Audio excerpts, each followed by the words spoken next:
अस्सलाम वालेकुम 10 क्लास, क्या हाल है सबका। हम लोगों ने यूनिट नंबर 3 की एक्सरसाइज 3.4 स्टार्ट की थी, जिसका मैंने आप लोगों को क्वेश्चन नंबर 1 जौन सा है ये बहुत ज़्यादा डिटेल से करवाया था और इससे रिलेटेड एग्जांपल्स भी आप लोगों को बता दी थी। आज इंशाल्लाह ताला हम लोगों ने जो क्वेश्चन करना है वो करना है क्वेश्चन नंबर 2 आ जाता है, ठीक है। और इसके टोटल पार्ट जौन से हैं वो 9 है, तो आज हम टोटल सिर्फ 5 पार्ट्स करेंगे। एंड 10 क्लास ये जो एक्सरसाइज है is most important as board point of view, कि ये हमारे पास बोर्ड में क्वेश्चन भी आ जाते हैं। इसमें हमारे पास आता है using theorem of componendo dividendo, मसला तरकीबो तफसील की रूह से, मसला तरकीबो तफसील की रूह से फाइंड द वैल्यू ऑफ, हम लोगों ने जो सी कीमत मालूम करनी है x+2y x-2y plus x+2z x-2z आ जाता है। अगर हमारे पास x की जो कीमत है वो दी गई है 4yz y+z। अब 10 क्लास यहाँ पे आप लोगों ने नोट करना है कि हमारे पास जितने भी क्वेश्चन है उसमें हमारे पास ये जो आंसर सामने गिवन है इसको देखते हुए हम लोगों ने अपने क्वेश्चन की सिचुएशन को डेवलप करना है और आंसर फाइंड आउट करना है कि हमारे पास फर्स्ट वैल्यू क्या है, सेकेंड वैल्यू क्या है, और इसके अलावा इन दोनों टर्म्स को जमा किया जा रहा है या माइनस किया जा रहा है। फिर अगर ऊपर वाली वैल्यू जो सी प्लस आ रही है, नीचे वाली माइनस आ रही है, और अगर कभी माइनस आ रही है तो हम लोगों ने यहाँ पे कौन सा मसला जौन सा है, कौन सी थ्योरम जौन सा वो यूज़ करना है। तो यहाँ भी हमारे पास फर्स्ट और सेकंड बिल्कुल सेम है, तो मैं आप लोगों को जौन सा फर्स्ट करवाऊँगी। और इसके अलावा हमारे पास यहाँ पे देखें कि यहाँ पे ऊपर वाली जौन सी है वो वैल्यू जौन सी है माइनस आ रही है, यहाँ पे भी माइनस, यहाँ पे भी माइनस। ये एक सवाल करूँगी तो आप लोगों को ये वाली जो वैल्यू क्लियर हो जाएगी। और सेकेंडली हमारे पास इनको क्या किया जा रहा है, माइनस किया जा रहा है। तो एक में सवाल माइनस वाला करवाऊँगी और एक प्लस वाला और एक माइनस वाला। बाकी जो से रिमेनिंग 3 रह जाएंगे वो आप करेंगे, और इससे रिलेटेड जो एग्जाम्पल है वो भी आप लोगों ने करनी है। तो करते हैं क्वेश्चन नंबर 2 का पार्ट नंबर 1 स्टार्ट। जी 10 क्लास तो हमारे पास जो है आज हम लोगों ने क्वेश्चन नंबर 2 स्टार्ट किया। अभी मैंने आप लोगों को इसे तफसील से बता दिया कि हमारे पास ये जो सा है आंसर हमारे सामने गिवन होगा। आंसर हमारे सामने गिवन है, इसकी हम लोगों ने कीमत मालूम करनी है कि उन्होंने कहा फाइंड दी वैल्यू, इसकी कीमत मालूम करनी है कि इसकी आखिर वैल्यू क्या है। वैल्यू क्या है उसके अकॉर्डिंग हमारे पास एक्स की वैल्यू गिवन है, वो आ जाती है 4y और y+z। अब यहाँ पे देखें कि अगर हमारे पास कि अगर लेट्स सपोज कि इस तरह है 10 क्लास, अगर हमारे पास लिखा हुआ a/b, ठीक है, a/b, और हम लोगों ने लिखना होता है मसला तकरीबन तफसील की रूह से। तो इसका मतलब आ जाता है a+b, नीचे वाली वैल्यू को एक दफ़ा प्लस कर देते हैं और एक वाली वैल्यू को माइनस कर देते हैं, ठीक है। अब इससे ये पता चलता है कि हमारे पास फ्रैक्शन फॉर्म में वैल्यू क्या है। अब यहाँ पे क्वेश्चन में हमारे पास जो वैल्यू आ जाती है वो आती है x+2z, लेकिन हमारे पास तो x की सिर्फ वैल्यू गिवन है। तो ये वाली फॉर्म ऑब्टेन करने के लिए हम क्या करेंगे कि जो हमारे पास फ्रैक्शन फॉर्म में वैल्यू रिक्वायर्ड है उसको बोथ साइड क्या कर देंगे, मल्टीप्लाई कर देंगे जी। तो इसको हम लोग स्टार्ट करते हैं 10 क्लास। तो हमारे पास जो गिवन है वो है x=4yz ओवर आ जाता है y+z। इसको दे दिया है मैंने इक्वेशन नंबर 1 मसवात नंबर ए का नाम, ठीक है। अब इसमें हमारे पास चूँकि अभी इसको देखते हुए हम लोगों ने, मैंने बताया था कि क्वेश्चन की जो सी है हम लोगों ने डेवलप करनी है नोटेशन। तो यहाँ पे x+2z है, लेकिन यहाँ पे तो x है, इसका मतलब कि हमारे पास इसके डिनोमिनेटर में, इसके मुखरज कुनंदा में 2y होगा। तो फिर हमारे पास ये मसला तरकीब तफसील की रूह से ये वाली शक्ल ऑब्टेन की जाएगी। तो हम क्या करते हैं जी, मल्टीप्लाई कर देते हैं तरफैन को 1/2y से मल्टीप्लाई करने से, क्योंकि यहाँ पे 2y है जी। 10 क्लास तो इस तरीके से लिख लिया मल्टीप्लाई, ठीक है। और उर्दू मीडियम में बच्चे लिख सकते हैं, अगर वो इंग्लिश में भी लिखें तो इससे कोई फ़र्क नहीं पड़ता, ठीक है। सिर्फ समझ आनी चाहिए कि अगर वो उर्दू मीडियम में पढ़ें तो ज़रूरी नहीं कि उर्दू मीडियम में ही उसकी हेडिंग लिखेंगे, वो इंग्लिश में भी लिख सकते हैं, इससे कोई फ़र्क नहीं पड़ता बच्चे, बल्कि अच्छा एक्सप्रेशन पड़ता है। मल्टी आप लिखेंगे तरफैन को 1/2y से ज़रब करने से। तो हम लोगों ने मल्टीप्लाई कर लिया तो ये हमारे पास ऑब्टेन हो गया है। x को 1 से मल्टीप्लाई किया तो x आ गया over 2y is equal to आ जाता है। यहाँ पे नोट दैट कि हमारे पास कटिंग हो रही है 2 से, 2 को कटिंग की तो 2 आ गया, तो 2 बच गया। y को y के साथ कटिंग कर दिया तो क्या बच गया, z ओवर बच गया हमारे पास y+z। अब हमारे पास ये इस तरीके की शक्ल हासिल होगी कि हम यहाँ से ये वाली वैल्यू जो सी ऑब्टेन कर सकते हैं। तो क्या लिखेंगे, बाय कंपोनेंट डिविडेंड थ्योरम मसला तरकीब तफसील की रूह से जी। 10 क्लास ये हम लोगों ने लिख लिया। अब हम लोग यहाँ पे यूज़ करते हैं तो हमारे पास आ जाता है x+2y ओवर आ जाता है हमारे पास x-2y इज़ इक्वल टू आ गया हमारे पास 2z+y+z ओवर आ जाता है 2z।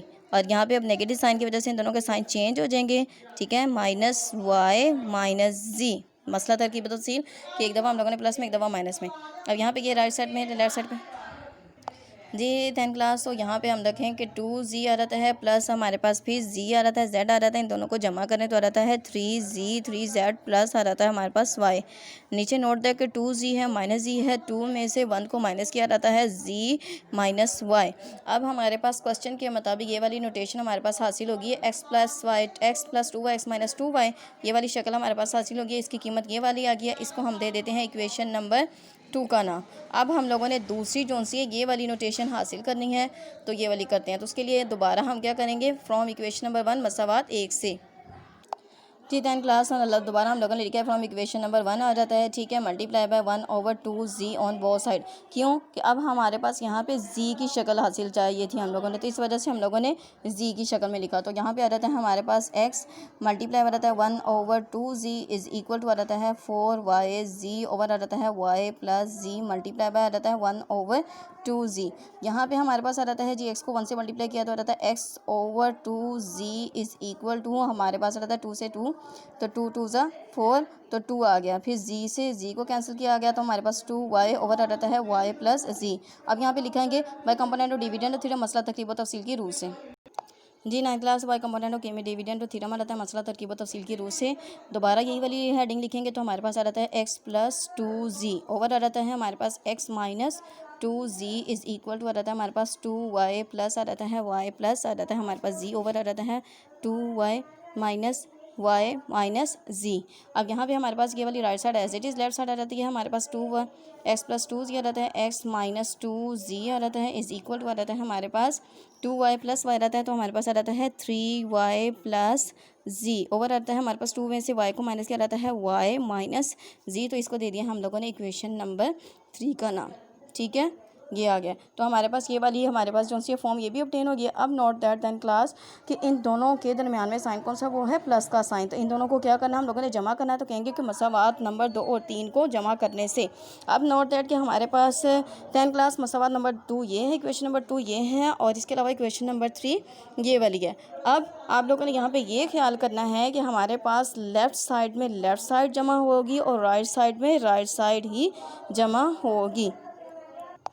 जी 10 क्लास। तो इस तरीके से हम लोगों ने जो सी है लेफ़्ट साइड में लेफ़्ट साइड को जमा कर दिया है, ठीक है, और इसके मुताबिक हमारे पास ये वाली जो सी है नोटेशन ऑब्टेन हो गई है। तो हम लोगों ने लेफ़्ट साइड में लेफ़्ट साइड को ऐड कर दिया, इसी तरीके से राइट साइड में राइट साइड को ऐड करेंगे। अब इसका जो हमारे पास आंसर था, इसका आंसर हमारे पास था 3z plus y, 3z plus y over आ जाता है z minus y. Left side का आंसर ये था और राइट ये जो फर्स्ट साइड थी, ठीक है। और सेकंड जो हम लोगों ने अभी ऑब्टेन की थी x प्लस 2z, इसका आंसर हमारे पास ये आ गया है जी प्लस, इसका आंसर ये वाला लिख लिया और इसका आंसर इसके सामने लिख रहे हैं, वो आ जाता है 3y plus z over y minus z।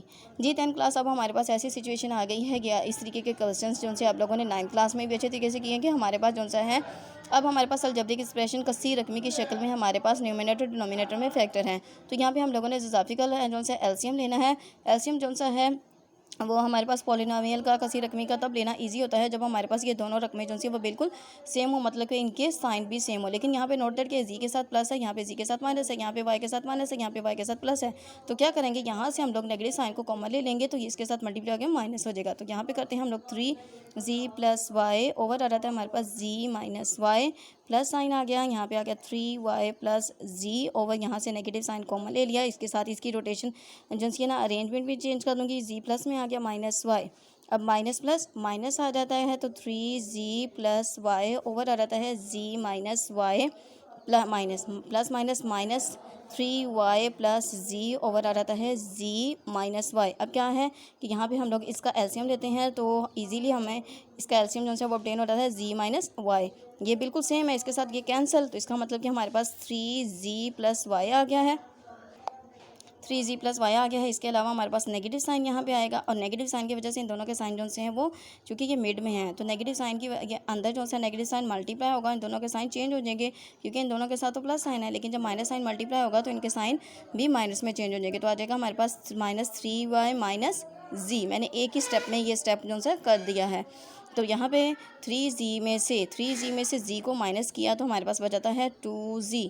फिर हमारे पास 3y में से y को माइनस किया रहता है माइनस 2y ओवर आ जाता है z minus y. Note that यहाँ के हम लोग क्या कॉमन ले सकते हैं, 2 को कॉमन ले सकते हैं। जी यहाँ से हम लोगों ने 2 जो सा है वो कॉमन ले लिया तो आ जाता है z माइनस वाई ओवर आ जाता है हमारे पास z माइनस वाई। यहाँ पे 10 क्लास z माइनस वाई जो सा सेम है इसके साथ कैंसिल कर दिया तो हमारे पास आंसर क्या आ गया है 2 इसका रिक्वायर्ड आंसर है। जी 10 क्लास तो ये हमारे पास आ गया क्वेश्चन नंबर 2 के पार्ट नंबर 1 का रिक्वायर्ड मेथड और आंसर। एक फर्दर जो सा क्वेश्चन नेक्स्ट वीडियो में वो डिस्कस करते हैं।